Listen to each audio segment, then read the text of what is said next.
Welcome to the B-side for January 2018. I listened to a bunch of new albums this month that came out. I'm going to tell you what I thought of them, and I got a bunch of really cool records in. Some I didn't mention in the A-side, so stick around for that, music news, and more.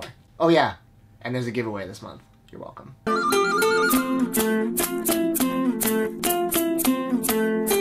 There were a good amount of albums that came out this month that I was excited for, and I gotta be honest, most of them did not live up to expectation. The first four that I'm going to mention were definitely lukewarm for me, and the last one was surprisingly incredible.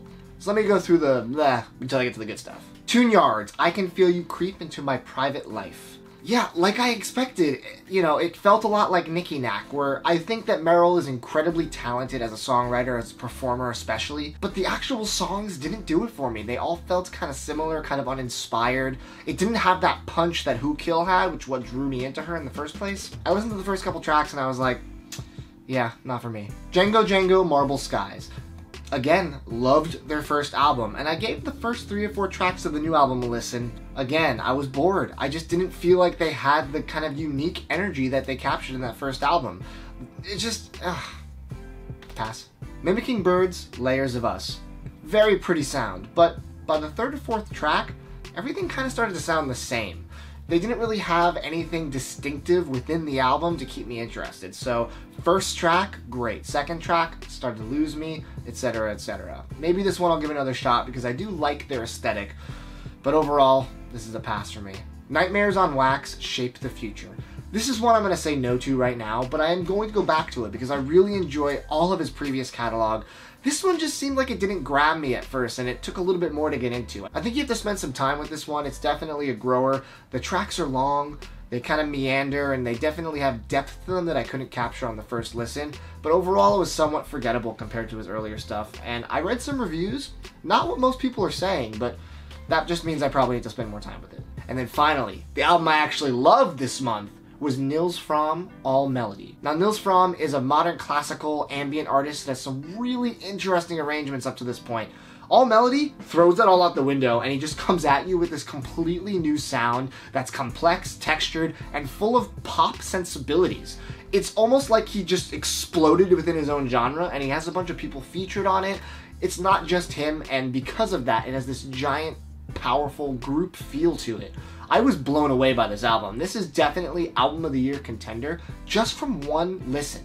I was halfway through listening and I hadn't pre-ordered the album yet, but I immediately went to the Rough Trade site and pre-ordered the deluxe version with the extra disc because I need this album as much as possible in my life this year. I recommend listening to this if you don't know Nils Frahm. This is an excellent starting point. Good work for him. I hope to see him this year on the tour. Alright, music news. I actually have some interesting ones this month, so buckle in. Pearl Jam has announced tour dates in the USA. I am extremely excited about this, as you guys know. Kind of a big fan. Never seen them live. So I am going to hopefully get tickets to one of their 2 home shows in Seattle, where they're from. You have to enter a lottery if you're in the 10 Club, which is their fan club, and I'm going to do that. So there's no guarantee I even get the general admission tickets I'm hoping for, but if I do, I'm flying up to Seattle because seeing them in their hometown, you know that's going to be an incredibly special show, a great first time seeing them. And I'm just super excited. So cross your fingers for me. I should know by the B-side of February. If I got the tickets, I'll let you know. And very excitingly, Donald Glover, aka Childish Gambino, just signed a new record deal with RCA Records. He said he wasn't going to be doing any more albums after his last one, but it sounds like we're going to be getting some new Gambino hopefully this year. Fingers crossed. I'd love for him to return to that hip-hop sound. Alright, this is the time where I show you guys the records I got in this month. Not all of them, just my favorites, the ones that I think you would appreciate the most. Vinyl Moon Volume 29, Marrow Siren. I've been with these guys for a long time. 29 volumes is a pretty hefty feat, especially when they have new mixes every month and new artwork. This is probably some of my favorite artwork from the entire run of Vinyl Moon records. First of all, it has this kind of textured cover with this Marrow Siren on the front, and it's actually glow in the dark. There's not really a good way to show that off in this video, unfortunately. Take my word for it. This art is beautiful, and the gatefold matches. I mean, this is just an excellent display. I love this art style. I don't know what you would call this, but overall, this is definitely one of my favorite visual releases from Vinyl Moon. And not just the jacket itself, the record is one of the coolest ones they've done thus far. It's this transparent blue with blobs of green. I think it's supposed to be like seaweed or kelp mixed in with the C. It just looks amazing. This is one of the coolest record variants I own. They continue to top themselves in different ways, and that's why it's my favorite vinyl club. My favorite track is actually the first track, Liqueur Skulls. It's a good one to get started with, and I think once you hear that, it sets the tone for the indie rock sound that this comp has. The people at Vinyl Moon are super nice to me, and they actually gave me a code to give you viewers if you wanted to sign up for Vinyl Moon and get a pretty substantial discount. If you sign up for any plan and enter the code Too Many Records, you're gonna get 10 bucks off. If you were thinking about it and you were on the edge, this might be what pushes you over. Now let's talk about the giveaway. There's a band called Way Yes, which I discovered way back on Sly Vinyl's blog when they had their original album Tog Pebbles come out on Sly Vinyl's record label.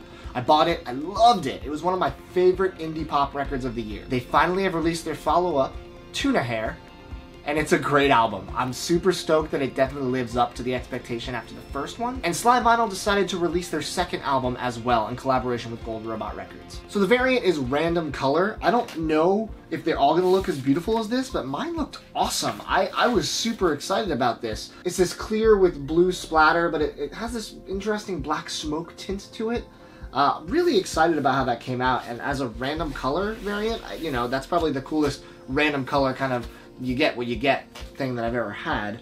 But the cooler thing they did was they also had a limited Wax Mage version. If you remember the last contest I did with Sly Vinyl, it was for the Hazy Mountains release, and they also had a Wax Mage variant. That one was super cool with the kind of concentric circles of rainbow color. This one, dubbed the Watermelon Nebula, all one word, is an absolute spectacle.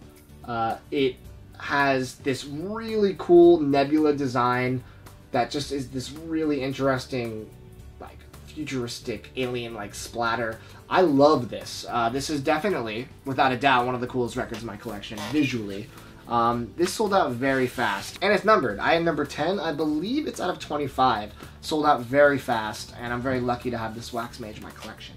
However, you will have a chance to own this record, not the Wax Mage, unfortunately. Not that generous. You will be able to get a sealed copy of the random variant that I showed you, so I think it's probably going to look similar to the one I had. Probably not the exact same thing, but you can own this. You. If you're watching this right now, it's super easy to enter. All you have to do is be subscribed to this channel, leave a comment with your favorite track on the Way Yes Tuna Hair album. I'm going to pick one person randomly a week from now. You're going to get an awesome record. Disney Music Emporium did it again. This is the Star Wars A New Hope 40th Anniversary box set. Now, I own the Star Wars A New Hope soundtrack on vinyl, but I am a massive Star Wars fan, and this was something I could not pass up. I hope they do this for Empire and Return of the Jedi, but this will suffice for now. First off, the box is so beautiful. It has this almost like snakeskin type texture and this metallic kind of logo. I think this is very pretty from a visual standpoint. They could have kind of skimped on it and made it just like a very generic box.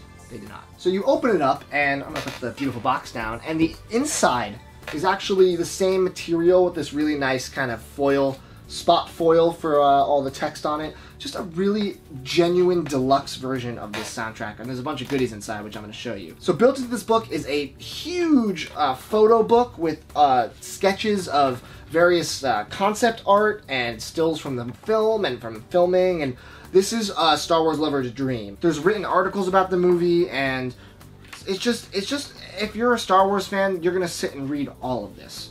Now, of course, iconic little Leia and R2-D2 action for the middle, and of course the other iconic scene, rest in peace, Obi-Wan. And finally, our heroes. I don't know if anyone picked up the Force Awakens soundtrack that had the spinning ships as the hologram.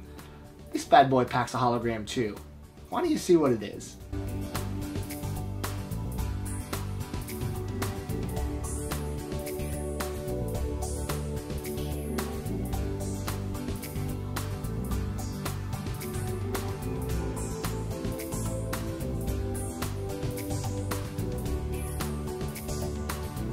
Yeah, this is a set that if you're a Star Wars fan, you need to own. That Death Star hologram is... love it. I can't wait for the next ones. Hopefully they do more, and I will definitely be picking them up. So I got that Jakarta dub plate I was telling you about, J.Lamotta, the Conscious Tree. I was telling you she's doing this really good R&B, jazzy hip-hop style that not many people are nailing in the way that she does.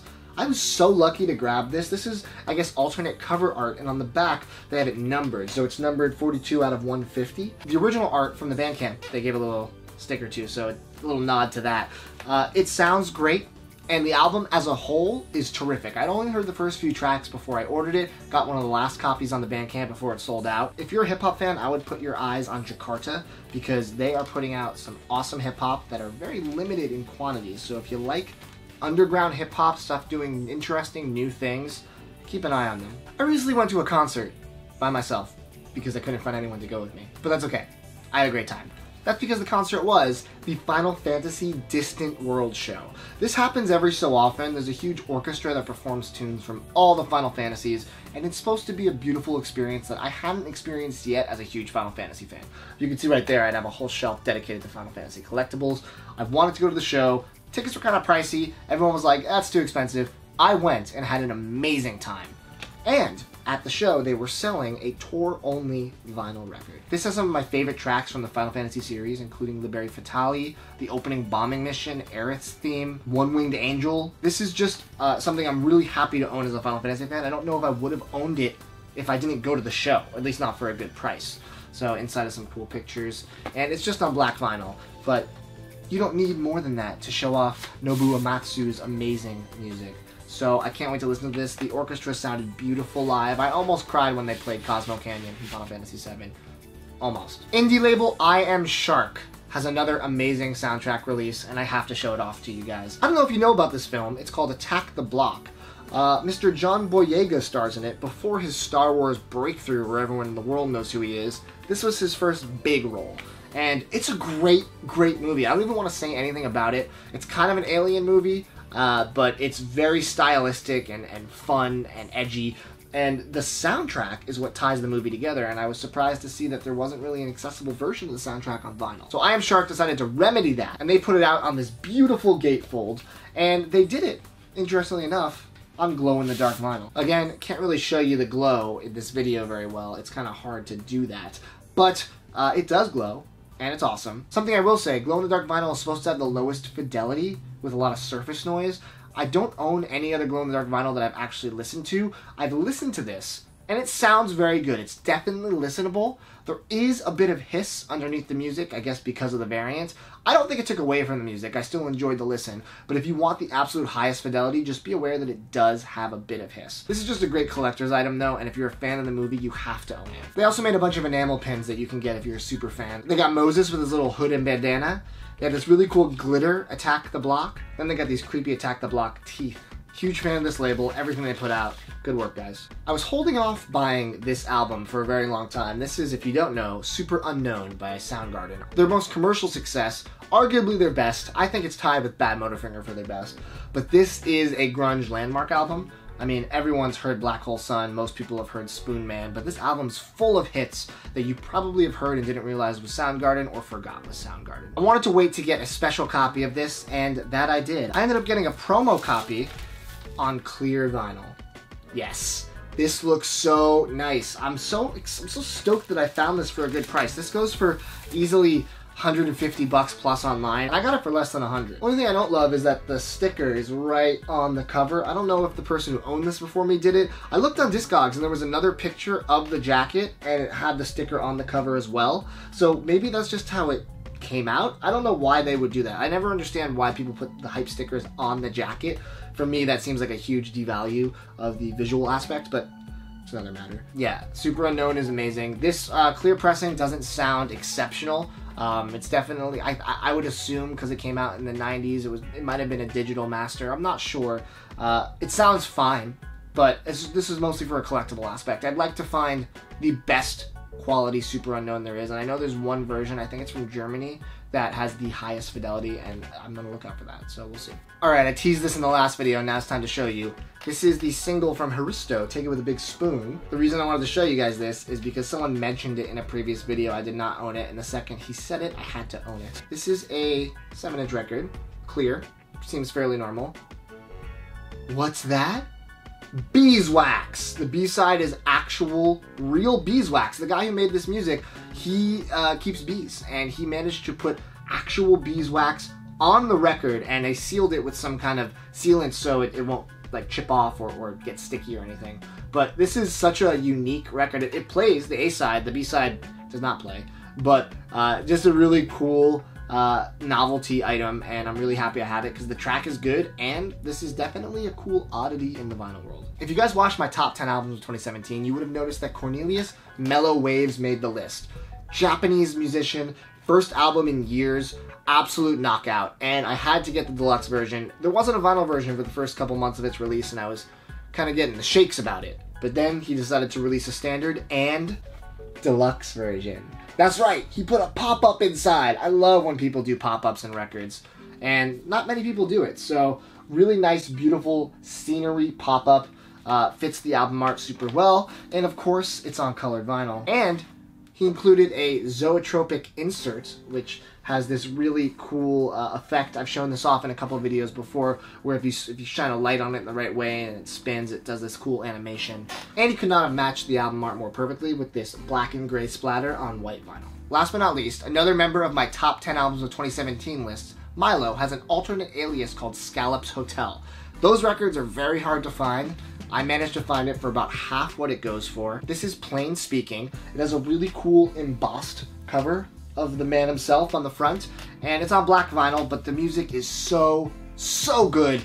Milo is one of my favorite underground MCs right now. If you are not listening to him and you're a hip-hop fan, you are sleeping. You need to wake up, listen to both Scallops Hotel and Milo. Really excited to have this. Now I need to track down the hard-to-find Milo records that came out before his one last year, so wish me luck. I also wanted to show off my newest piece of storage from Music Box Designs. I'm going to link to them in the description if you want to get one of these badass boxes yourself. These are these incredibly well-crafted wooden boxes for vinyl storage. They actually, oh my god, it's full of vinyl, I can't hold it. Has their logo branded, it looks really, really nice on the corner. And this is so sturdy, obviously heavy because I just struggled, although it is filled with records. My goal for this beautiful box is to fill it with my immediate to listen to records, and maybe make a rule for myself where if it's not empty enough for me to put new records in, I can't buy new records. Just kidding, that'll never happen. This is an amazing storage solution. Just a really nice box from a vinyl lover for vinyl lovers. I love it. Maybe you will too. That was the B-side for this month, guys. Hope you guys enjoyed everything I showed you. Make sure you enter that giveaway. Super easy to do. One of you will win. Good luck to everyone. Tell me what new albums you heard this month that you liked, as well as what you picked up. You know I always love reading your comments. Give this video a thumbs up if you like it. Please subscribe to the channel. More videos very soon. Take care.